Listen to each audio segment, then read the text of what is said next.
Pwede na pala ang multiple loans dito sa may TikTok Cash Loan.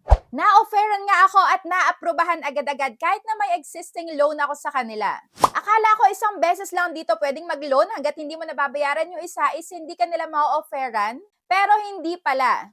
Minutes lang pasok agad sa may Gcash ko. At pasok din sa SEC yung interest nila.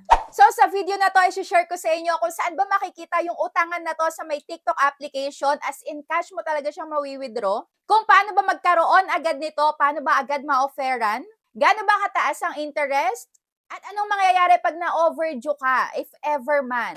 So panoorin mo yung video na to hanggang dulo para malinawan ka at baka pag nangailangan ka in the future is matakbuhan mo din to dahil yes, pagpasok ang lahat ng requirements mo dito, napakabilis lang ng approval. Kaya yan, wag na nating patagalin, simulan na natin. So hi guys, welcome back again and magchikahan tayo about another utangan. And yes, legit to ha.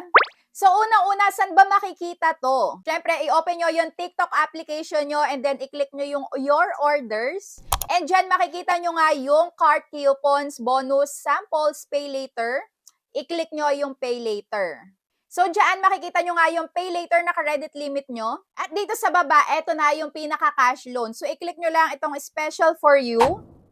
And lalabas na nga to. So may makikita kayo dyan na trust loan. And i-click lang yan. So dito, kung makikita nyo, is meron akong credit limit as of now na 11,000. And nagamit ko na ngayon, so meron ako ditong natira na 491. So ayan ang patunay na pwede ang multiple loans dito. So may dalawa ako na active loans. At uunahan ko na kayo, if ever na ma-overdue kayo dito, ay mayroong 0.16% per day na late penalty nga, cap at 5% per month. So dito napansin ko naman sa may pinaka-service fee nila at effective monthly charges ay iba-iba din depende sa may loan amount natin at do sa may duration. Example nga sa unang loan ko na 8,800. So ito yung pinaka-details. Ayan, kinuha ko to for 3 months. At ito may service fee na 4.85% per month. Interest per annum niya ay 60% at yung effective monthly charges niya ay 11.93%. So, pasok sa SEC na 12% na interest dapat monthly yung ibinibigay nga ng mga lender. So, yung aking facility manager dito ay We Fund Lending Corporation. Kaya dito sa may 8,800 ko, ayan, hindi ko pa siya fully paid. Isa pa lang yung nababayaran ko tapos na-offeran agad, ano? Napaka-nice talaga nitong TikTok Cash Loan. Talagang maaasahan. So para magka-idea kayo kung magkano yung babayaran, dito sa may iniloan ko na 8,800, ang babayaran ko sa unang buwan ay 3,660. At ito yung pinaka-breakdown. Ayan yung principal, interest, and service charge. Kaya nagkaroon ako ng babayaran na 3,660. Sa pangalawang buwan naman, ang babayaran ko ay same amount. At sa may pangatlo, 3,658. So, ayan, yes, legit na monthly yan. That's 7 days. And dito naman, napansin ko nga na iba yung pinaka-monthly effective interest niya. Sa may pangalawa kong loan na recently nga lang ay 4,500 yung itinry ko. Good for 2 months ko namang kinuha. So, may service fee to na 5.34% per month. Same pa rin ang interest per annum na 60%. At eto nga yung naiba. Effective monthly charges ay 11.98%. Makikita nyo dyan yung difference, pero halos kaunti lang naman yung diferensya. Mahalaga, pasok siya sa may SEC or Securities and Exchange Commission nga na interest. So yan lang dapat yung pinapatong ng mga nagpapautang. Unlike dun sa iba na sobrang laki na nga ng interest monthly, ang laki pa ng makakaltas. So ito, mas better dito kayo sa legit kagaya nitong TikTok Cash Loan. Siyempre, pag na-offeran kayo ng malaki, huwag nyo agad i-grab yun, lalo na kung hindi nyo naman pa kailangan. And kung mangungutang kayo, dapat yun talagang may paggagamitan kayo na mahalaga.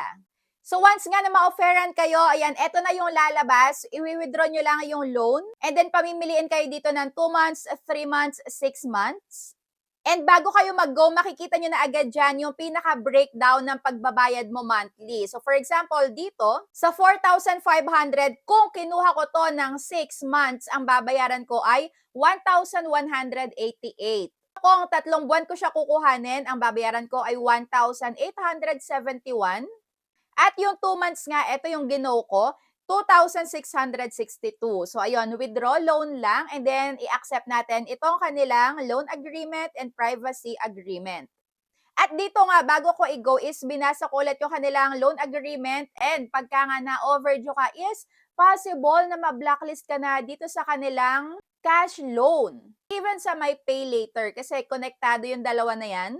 At may nagtatanong, paano ba ma-offeran dito? So, make sure lang na pagka kayo ay na-offeran unang-una ng TikTok Pay Later, kailangan maging good borrower muna kayo dyan. Hindi kayo nagpapalit ni minsan para mas mabilis nga kayong ma-offeran sa may TikTok Cash Loan. At syempre, pagka good payer kayo sa TikTok Pay Later, mas mabilis nga kayong ma-aprobahan dito sa may Trust Loan or TikTok Cash Loan. So, yun yung pinakasusi and kailangan laging up-to-date yung inyong TikTok application. So, i-update nyo dyan sa my Play Store or sa my App Store nyo. Lagi nyo i-update and maging good payer kayo basta sa TikTok Pay Later. And syempre, kailangan lagi nyo din ginagamit yung TikTok application nyo. And mas okay na meron na kayo dyang mga orders. Ayan, nag-o-order tayo dyan sa may shops or sa mga sellers dyan sa may TikTok app. Basta regular natin gamitin. And may nagtanong din sa akin, possible ba na ma-offeran pa din or ma-aprobahan kahit namin na overdue ka sa ibang loan application? So ako, based on my experience, yes, na-aprobahan ako, na-offeran pa ako ng multiple loans kahit na meron akong ibang hindi nabayaran dun sa may ibang loan application. And nakakatuwa nga dahil dito sa may TikTok Pay Later guys ha, dahil meron nga ako dyang medyo malaki-laki din na credit limit is nakabili nga ako dito ng treadmill. So, i-insert ko yung video dito ng pag-unboxing ko. And wala akong binayaran dyan una bes nung pagka-deliver dito sa bahay. So, wala talaga ni piso. Dahil ginamit ko nga yung TikTok Pay Later ko. Napakabongga, di ba? Unboxing My High Treadmill. Ganda!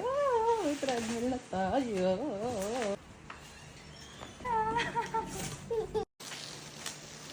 Wow! Ito yung mga kasama. Oh. Ang ganda!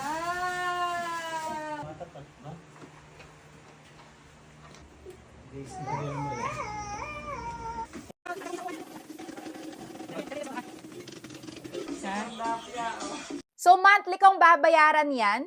Minsan nag-o-offer din sila ng zero interest. Dahil sayang din. Ito para sa akin, mahalaga kasi yung treadmill. Dahil nakakapag-exercise tayo. Ayan, healthy living. Kailangan nagpapapawis din tayo regularly. Pwede nyo i-click yung treadmill dyan, yung My High ang brand. My High Electric Treadmill. Kapag check out na din kayo gamit yung TikTok Pay Later nyo, lalo na kung medyo lumulusog tayo, kagaya ko. Ayan, pwede nyo i-try yan. Maging good payer ka lang dyan para mas ma-offeran ka sa TikTok Cash Loan. So, that's it for today's video. Kung meron kayong gustong itanong about dito sa may TikTok Cash Loan, Trust Loan, comment down below para masagot ko nga sa inyo. Lapit na yung bayaran, wala ka ditong matatanggap na sobrang daming text and calls. So, that's it for today's video. See you on my next vlog. Thank you for watching. Bye!